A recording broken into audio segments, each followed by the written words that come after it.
All right. Good morning. Good morning, everybody. Welcome to. So today is Tuesday. It's Tech Tuesday, and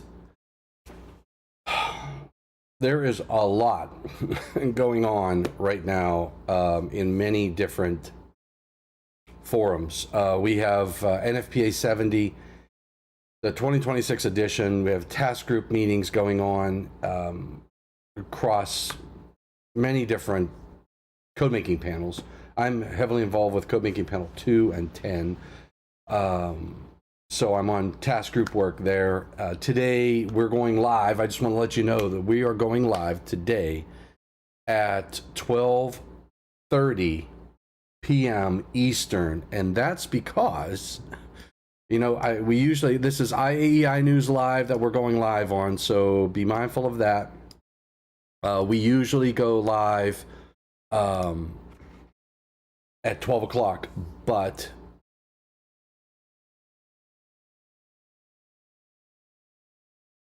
interesting. LinkedIn does not support streaming at 60 FPS. That's interesting. I wonder if I'm live on LinkedIn. If you're out there watching on LinkedIn, give me a comment. So anyway, we're going live at 12 o'clock, 12:30 Eastern today on IAEI News Live. The link should be down below or up above. Check it out. We're going to be talking outdoor circuits. So on IAEI News Live, we hit kitchens, we hit basements. No, we hit kitchens and garages. I don't think I did basements. I thought we did. I thought we covered basements, but I don't know. Go check it out. Tell me, did I cover basements? I do remember talking about basements on one of those editions. But today I thought we'd hit outdoor circuits. Now, that means we're going to be in Article 225, but also we'll be in Article 215, 210 for branch circuits, 230 for services, right? So just because we have a Article 225 for outdoor branch circuits and feeders does not mean that we don't have to remove, or we don't have to look and follow 210 and 215, right? So just want to be clear with that. So anyway, we're going to have a lot going on. We have a lot going on. We have the National Electrical Code is being modified. We've got NFPA 73 is being modified. 70B is out, so I don't believe 70B is open for public inputs yet, but you know what? Let's check. /70B as in Bob.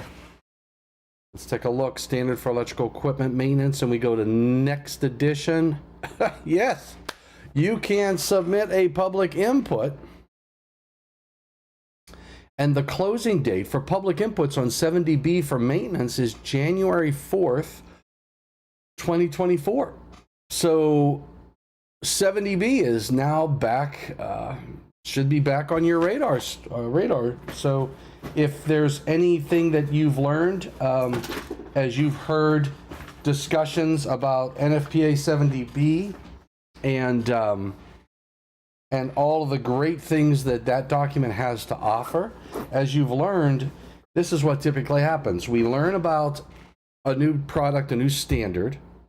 We start to implement a new standard.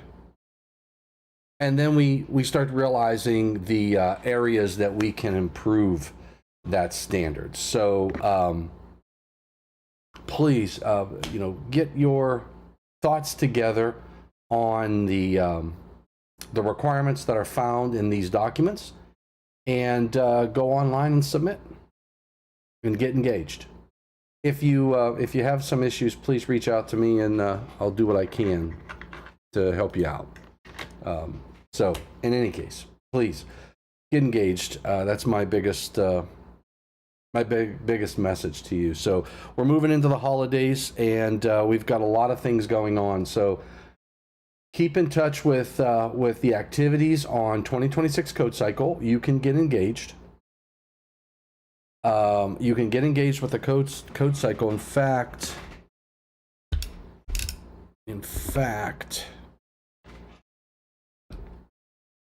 let me see if I can do this. If I go to Me Teach.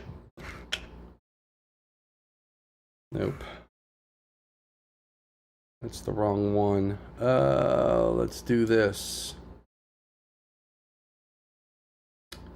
So if you go to display, you go to display, monitor 2, iPad, here we go. All right.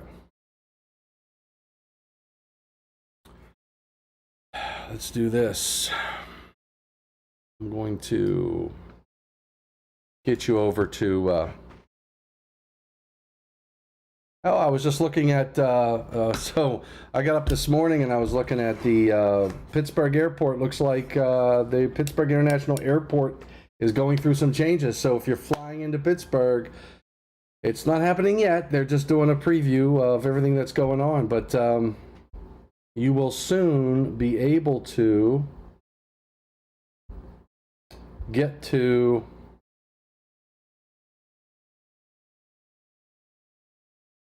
experience a new experience at the Pittsburgh International Airport. There we go. Got my keyboard. Whoops. All right, here we go. If you go to www.nfpa.org/70next, go to nfpa.org/70next. You'll take you straight to the next edition tab. And you'll be able to make sure I'm in the. You'll see that you can, well, I don't know, I believe you can see public inputs. You should be able to.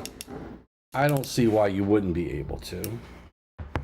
But more importantly, you'll see where it says NEC First Draft Task Group Meeting Schedule.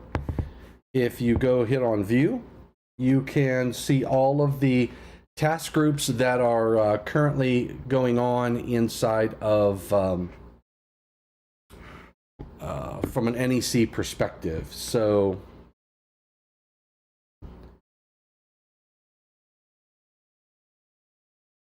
you should be able to take a look at the different schedules. So you've got the task group chairs identified for each of the code making panels. You'll see the 1/ so 1 and 2, that's code panel 1, that's code panel 2. And then TG is task group, and then there's multiple task groups. So code panel 2 has 4 task groups. Code panel 3 has 2 task groups. Code panel 4, wow, look at that. We got 1, 2, 3, 4, 5 task groups going on. That's interesting. Code panel 5 has 6 task groups. That's a lot of task groups, but there's probably a lot of work. So there's code panel 7 as well. So you'll see the focus for each task group. Like let's say we look at the code panel 7. Task group 1 is Dean Hunter as the chair. He's covering articles 555 and 682. There's the meeting schedules, 10-12 from 11 to 12:30, 10-16, 23, etc. from 3 to 5.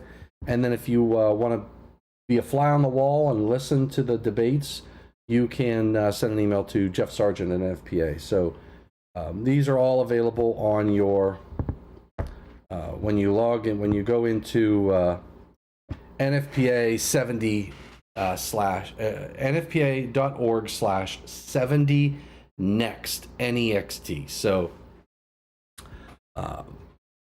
hopefully that helps give you some idea of what to expect as we move into the 2026 code cycle. In my opinion, it's important to get in, at least listen. You know, I spent a lot of time sitting around the walls of each of these code panels, listening to the debates and the arguments being made by the various individuals. Everybody has Everybody has an opinion, but everybody has a perspective that you may not have been aware of. And you'll get to understand the language of the code and how it's written as these teams work to craft language that is survivable, that will make it through and get 2/3 of a committee to support it. So please, I mean, this is an opportunity that you never had before. When I was involved with the code making panel years ago, I wasn't on a code panel. I would have to go to the meetings, even the task groups. There were no task groups. I mean, if the task groups were formulated, it was because individual members of the committee or maybe the chair said, hey, look, we need to get some people together to address a few of these items. I know Code Panel 2 was like the only formal, somewhat formal task group, code panel that I was aware of. The other code panels, they got there and they plowed through their work during that week.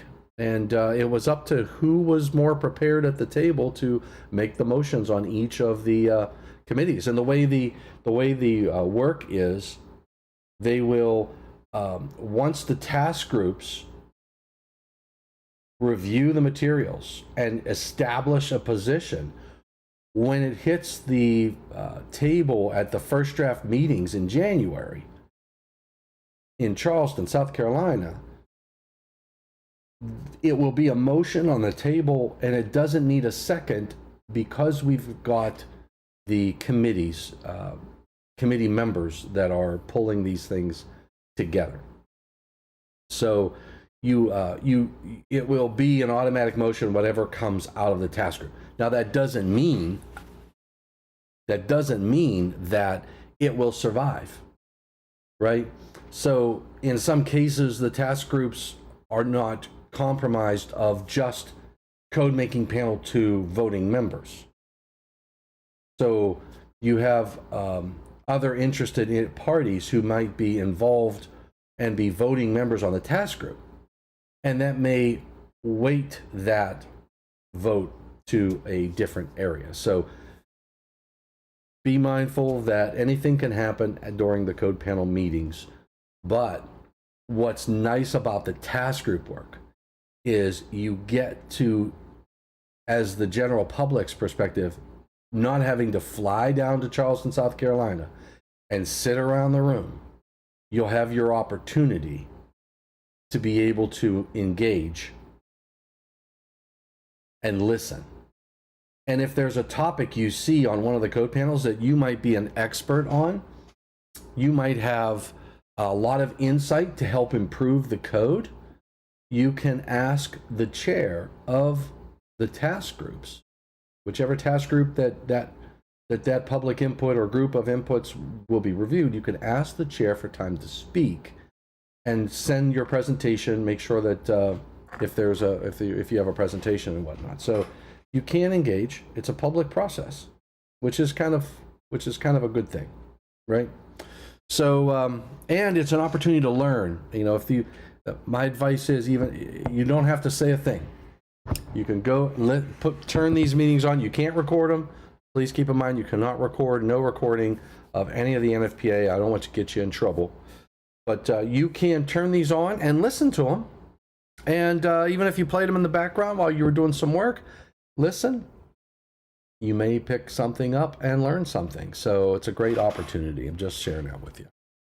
All right, so today, IAEI News Live, we're going to talk outdoor circuits. So get your 2023 code book or your NFPA link subscription. Make sure it's up to date. Make sure your IAEI membership is up to date and it doesn't lapse. So if you are not sure if your IAEI membership is up to date, just go out to the website, try to log in, or send an email over to IAEI and say, hey, am I up to date?